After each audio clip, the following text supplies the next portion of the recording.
अगर शिव से आपको प्रेम होगा तो जीव से भी होगा, शिव से प्रेम होगा तो उनकी हर चीज से होगा। कहते हैं कि हम जिसको प्रेम करते हैं, जिसको हम मोहब्बत करते हैं, उसको छूकर अगर हवा भी आती है, मेरे महबूब को छूकर जो हवा आती है, हम उस हवा को भी सलाम करते हैं, क्योंकि मेरे महबूब को छू के आई है। यानी शिव को अगर हम प्रेम कर सके तो शिव से लगा हुआ कुछ भी हो, कोई भी चीज हो, हमको उसके लिए भी प्रेम होगा। इसीलिए जगत में रहने वाले हम और आप, जब हमारे अंदर बांटने को अब कुछ भी नहीं रहा, कभी ऐसा था प्राचीन समय में कि सारे इंसान, सारे मनुष्य एक जैसे ही थे, जंगलों में रहते थे, पहाड़ों पे रहते थे, कंदराओं में रहते थे, फल फूल खाते थे, नदियों से पानी पीते थे। उनके अंदर तो कोई भेदभाव नहीं था, सब एक साथ रहते थे और कोई किसी का शत्रु नहीं था। परंतु धीरे धीरे जमाना बदला, दुनिया बदली, और इस दुनिया में जाति आए, धर्म आए, वर्ण आया, संप्रदाय आया, और इतना ज्यादा आया कि आज जैसे हम कहते हैं कि यहाँ से अगर झारखंड से बंगाल आए तो हम कहते हैं बंगाल आए। यानी सीमाएं बन गई हैं, सीमा बन गई, हम अलग अलग जैसे हो गए। भाई भाई के साथ बंटवारा कर रहा है। जमीन का एक टुकड़ा अगर किसी को दिया जाए और वो 2 भाई में बांटा जाए, फिर उस 2 भाई के और पुत्र हो, पुत्री हो, उसमें भी बांटा जाए, एक दिन तो ऐसी स्थिति आएगी ना कि बांटने को कुछ भी नहीं बचेगा। क्योंकि कितना बांटिएगा, 2 एकड़ को 1-1 एकड़, फिर उसका भी आधा, फिर उसका भी आधा, फिर उसका भी आधा। तो एक दिन हमारी स्थिति ऐसी होती है जब बांटने को भी अब कुछ नहीं बचा। तो फिर से जब शिव जीव बना तो एक दिन जीव शिव भी बनेगा। इसीलिए शिव की शिष्यता, गुरु बनाने की जो परंपरा है शिव को, ये जो साहब श्री के द्वारा शुरू हुई, ये गुरु की दया से जीव से शिव होने की क्रिया है, प्रक्रिया है। हम में से, आप में से बहुत लोगों ने हो सकता है 5 साल पहले महादेव को गुरु बनाया हो, 10 साल पहले बनाया हो, किसी ने 1-2 महीने पहले बनाया होगा। आपको लगता होगा कि आखिर शिवशिष्टता जब शुरू हुई थी तो कितने लोग थे, कौन लोग थे? आपने सुना है इसके बारे में? कभी सुना है? किसी से साहब दीदी के बारे में सुना है? क्योंकि जब तक कोई एक दूसरे से अपनी बातों को बांटता नहीं है तब तक हम उस बात को समझ नहीं पाते। साहब और दीदी तो जन्म की तिथि या विवाह की तिथि, शिव को गुरु बनाने की तिथि तो हम बता सकते हैं कि हाँ भाई, जब वो शरीर में आए तो 31 अक्टूबर 1948 को उनका जन्म हुआ, सिवान के अमलोरी नामक ग्राम में। माँ नीलम आनंद जी का जन्म हुआ पलामू में, एक जगह है मनातूगढ़। मनातूगढ़ में एक राज परिवार की बेटी के रूप में उनका जन्म हुआ 27 जुलाई 1952 को। साहब श्री का जिस दिन जन्म हुआ था उस दिन दीपावली थी, इसलिए साहब श्री का जन्म हम दीपावली के दिन भी मनाते हैं, हिंदी तिथि से। माँ नीलम आनंद जी का जन्म जब हुआ उस दिन नाग पंचमी थी, और बच्ची के जन्म के बाद उस बिस्तर के नीचे सांप के बच्चों का झुंड था पूरा। परिवार के लोग घबरा गए थे कि ये कहाँ से आया, कैसे आया। शिव और उनकी शक्तियां जब उतरती हैं धरती पे तो कुछ ऐसे लक्षण, कुछ ऐसी बातें प्रकट होने लगती हैं जिसको उस समय लोग नहीं समझ पाते, कालांतर में समझते हैं, समय के अंतराल में समझते हैं। परंतु तब तक बहुत देर हो चुकी रहती है। आप शरीर जिस तरह मिल सकते थे, अब आपको मन से ही मिलना होगा। शिव से भी मन से ही मिलना पड़ता है। तो साहब श्री का जन्म और दीदी का जन्म तो हुआ, स्थिति में उनका विवाह हुआ 22 मई 1972 को मनातूगढ़ में। परंतु साहब और दीदी के जीवन के बारे में हम लोग बात करने लगेंगे तो कुछ घंटे तो जरूर लग जाएंगे, तो समय का अभाव भी है, इसको हम लोग थोड़ा कम पे बात करते हैं कि ठीक है, एक जीवन उनका चला आगे बढ़ा है। 12 साल की आयु में 1961 में वो शमशान के तरफ मुड़ जाते हैं। चमत्कार सीखने के इच्छा से उनके अंदर एक बेचैनी जो पैदा होती है, तो शमशान की भूमि पे वो जाने लगते हैं। शमशान में आपको कहा जाए जाने के लिए तो जाइएगा, दिन में भी अकेले, दिन में अगर अकेले कोई कहे तो जाने से घबराएंगे। क्यों घबराएंगे? दिखाई कुछ भी नहीं दे रहा है, लेकिन मन में एक भय है, भय की वृद्धि है कि भूत प्रेत पकड़ लेगा, क्या पता चुड़ैल हो, पिशाच हो, महाप्रेत हो, क्या होगा पता नहीं। तो हम दिन के उजाले में भी उस जगह में नहीं जाना चाहते जहां 12 साल की आयु में साहब हरिंद्रानंद जी रात के अंधेरे में, आधी रात में जाने लगे थे। लेकिन ये समझना होगा कि एक बच्चे की मानसिक स्थिति उस समय कैसी थी। अगर मानसिक स्थिति बहुत मजबूत नहीं होगी तो वो कभी भी इस काम को नहीं कर सकते।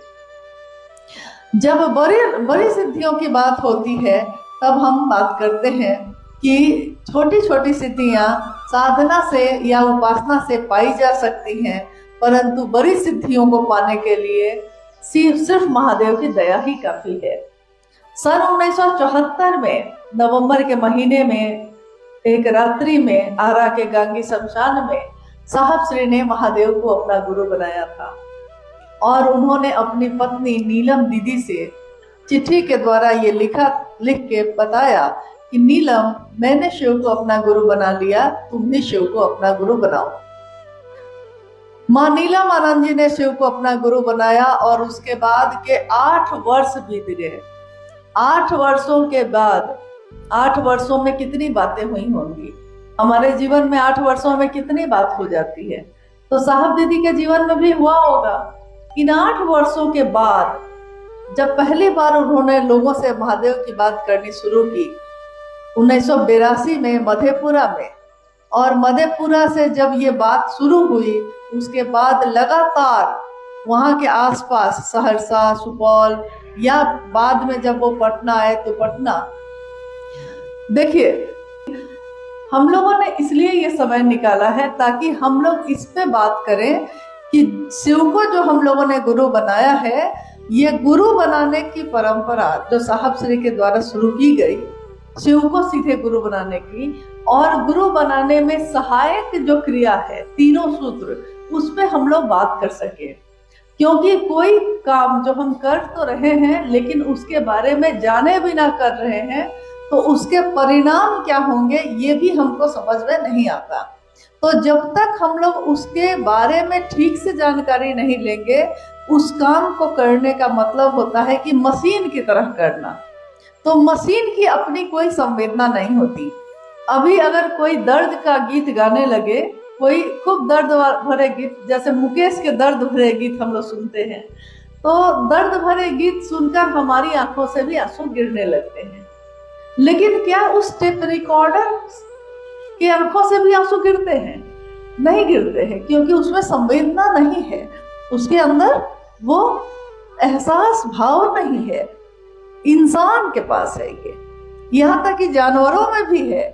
कुछ जानवर में आप देखिएगा कि जानवरों में भी इंसानियत दिख जाती है कभी कभी। तो जो वृत्ति उसकी बढ़ गई, और इंसानों में पशु की वृत्ति अगर बढ़ गई तो वो जानवर जैसा व्यवहार करता है इंसान के शरीर में होकर भी। तो हम लोगों ने जो ये तीनों सूत्र अपनाया है, क्योंकि जो काम हम अपने जीवन में करते हैं, अगर हम अपने बच्चे को कहते हैं कि पढ़ो, तो वो कहेगा कि ये पढ़ने के बाद इसका परिणाम क्या है। तो इस किताब को पढ़ के अगर एग्जाम देंगे, परीक्षा देंगे, तो परिणाम ये होगा कि हम मैट्रिक पास कर सकते हैं। ये मैट्रिक पास करके क्या होगा कि हम आगे की पढ़ाई कर सकते हैं। आगे की पढ़ाई करके क्या होगा कि हम नौकरी कर सकते हैं। नौकरी करके क्या होगा कि हम अपने जीवन को चला सकते हैं। यानी एक कोई भी काम करने के पीछे एक बहुत बड़ा उद्देश्य होता है। हम प्रतिदिन सब्जी खरीद के लाते हैं, राशन लाते हैं। क्या राशन लाना हमारा उद्देश्य है? क्या सब्जी खरीद के लाना ही हमारा, सब्जी खरीद के लाने से काम हो जाता है? नहीं होता है। सब्जी बनाने से भी नहीं होता है। खाना बना दिया आपने, लेकिन अगर उस खाने को कोई खाया नहीं और उसकी भूख खत्म नहीं हुई तो फिर खरीदा था सब्जी आपने, लेकिन किसी की भूख मिटाने के लिए खरीदा था। तो हम जब तीनों सूत्र की बात करते हैं, मतलब पहला सूत्र क्या है? हाँ, मन ही मन। पहला सूत्र क्या है? मन ही मन। ये बहुत जरूरी है कि हम हर अक्षर पे ध्यान दें, हम हर शब्द पे ध्यान दें और उसमें छिपे अर्थ पे भी ध्यान दें। मन ही मन अपने गुरु शिव को, यानी कैसे शुरू करना है? मन से शुरू करना है। और किसके लिए शुरू करना है? अपने गुरु, मतलब वो जगत के गुरु हैं लेकिन मेरे गुरु हैं, तो हमको अपने गुरु के लिए शुरू करनी है बात। शुरुआत ही इसी से होती है कि हम महादेव से दया मांगते हैं। मन ही मन अपने गुरु शिव से दया मांगिए कि हे शिव, आप मेरे गुरु हैं, मैं आपका शिष्य हूँ, मुझे शिष्य पर दया कर दीजिए। अब यहाँ गौर करिए कि हम कह रहे हैं महादेव को, हम कह रहे हैं जगत गुरु को कि आप मेरे गुरु हैं और मैं आपका शिष्य हूँ। तो हम महादेव और भी बहुत कुछ है, गुरु के अलावा महादेव और क्या क्या है जिसके बारे में आप जानते हैं? महादेव के कितने स्वरूप के बारे में आप जानते हैं? कुछ तो बहुत प्रसिद्ध है, तो बहुत लोग जानते हैं। महाकाल का नाम सुना होगा आपने, नटराज का सुना ही होगा, उमा के पति है कि नहीं? है ही। गणेश और कार्तिकेय के पिता है कि नहीं? है ही। और त्र्यंबक है, नीलकंठ जिनका है, अघोरेश्वर है, कपालेश्वर है, मतलब महामृत्युंजय है। महादेव के कुछ स्वरूप ऐसे हैं जिनको प्रसिद्धि मिली है और जिनके बारे में हम आप जानते हैं। तो महादेव बहुत कुछ है, लेकिन हम जब उनको पुकार रहे हैं तो हम किस रूप को पुकार रहे हैं? गुरु के रूप को, जगत गुरु शिव के रूप को। और हम भी बहुत कुछ हैं कि नहीं है? आप भी बहुत कुछ हैं कि नहीं? क्या क्या है आप? मतलब इस शरीर में रहते हुए आपके कितने स्वरूप हैं एक साथ? कितने हैं? आपका जन्म हुआ है, आप पैदा हुए हैं, तो आप किसी के बेटी हैं, माँ हैं, पत्नी हैं, बहन हैं, किसी के दोस्त हैं, किसी के दुश्मन भी हो सकते हैं कोई प्यार करता है, कोई नफरत भी कर सकता है, मतलब किसी के लिए देवता हैं तो किसी के लिए दानव भी हो सकते हैं। तो हमारे भी बहुत सारे रूप हैं, लेकिन इस सारे रूपों में हम महादेव को क्या कह रहे हैं? मैं आपका शिष्य हूँ। मतलब हम क्या बात कर रहे हैं? हम शिष्य के बारे में बात कर रहे हैं। जब हम पत्नी होते हैं तो हमारी एक निष्ठता पति के लिए होती है। अगर मेरा कोई पति है तो उसकी एक निष्ठा मेरे लिए होगी, पत्नी के लिए। यानी पत्नी एक ही होगी, उसकी पति एक ही होगा नहीं, एक निष्ठता की बात कह रहे हैं। बहन है तो बहन के भाव में एक निष्ठता होगी, अगर नहीं होगी तो बहन और बहन का संबंध नहीं हो सकेगा। अगर बहन है लेकिन बहन से मेरा मन नहीं मिला तो हमारा रिश्ता होते हुए भी रिश्ता नहीं के बराबर है। उसके सुख दुख से आपको मतलब नहीं, आपके सुख दुख से उसको मतलब नहीं।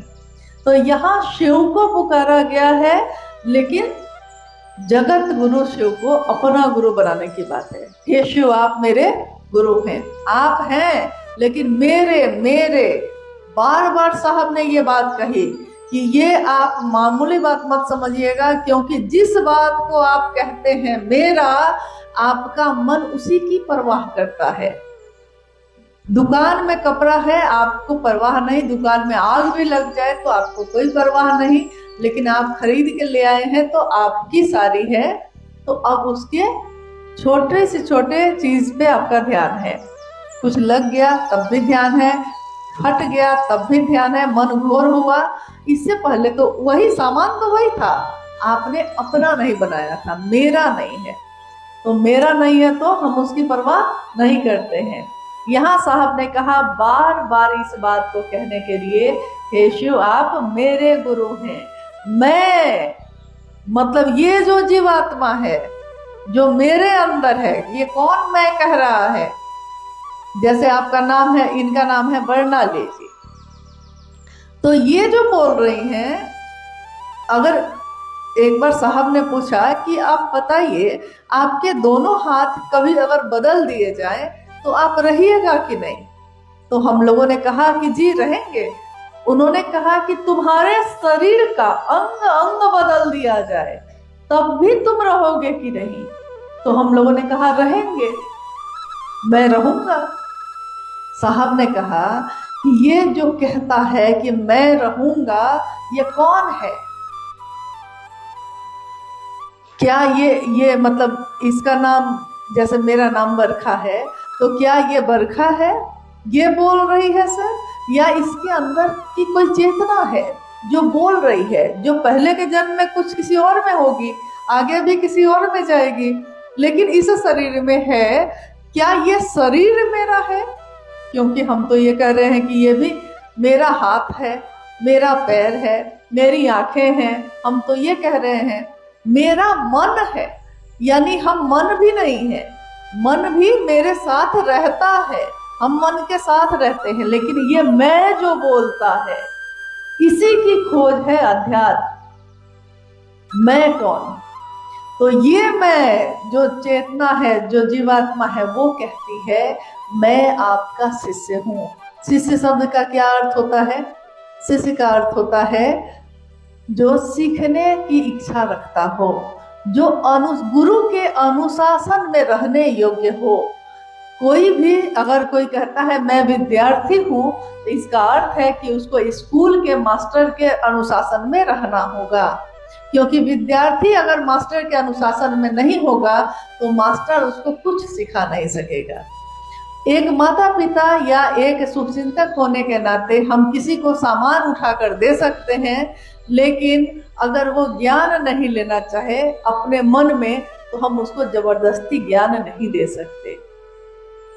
अगर हम लोग यहाँ बैठे हैं सब कोई, और हम बात कर रहे हैं आपसे, अगर अभी कुछ गुरु भाई गुरु बहन में बात की है, वो बोल रहे हैं, मैं भी यहाँ बैठी हूँ, आप भी बैठे हैं, लेकिन अगर वो बोल रहे हैं हम सुनना नहीं चाहें, तो हम शरीर से रह के भी नहीं सुनेंगे।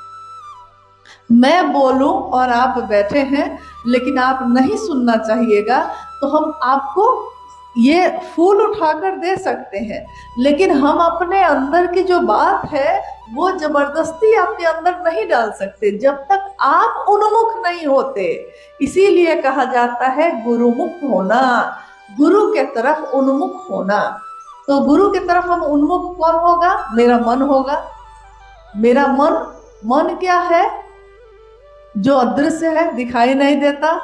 मन की खोज कभी आपने सोचा कभी अकेले में बैठ के कि ये मन है क्या, जो कभी मिलता ही नहीं है और सब कुछ वही कंट्रोल करता है, हमको नियंत्रित वही करता है, लेकिन हमसे मिलता कभी नहीं है। तो साहब ने कहा कि यही मन सूक्ष्म है और शिव का ज्ञान भी सूक्ष्म है। तो सूक्ष्म चीज के लिए सूक्ष्म पात्र ही चाहिए, क्योंकि हाथ से आप कोई सामान पकड़ सकते हैं, लेकिन ज्ञान एक ऐसी चीज है जो आपके मन में ही उतरेगी, और ज्ञान दिमाग की चीज नहीं है, यह दिल की चीज है।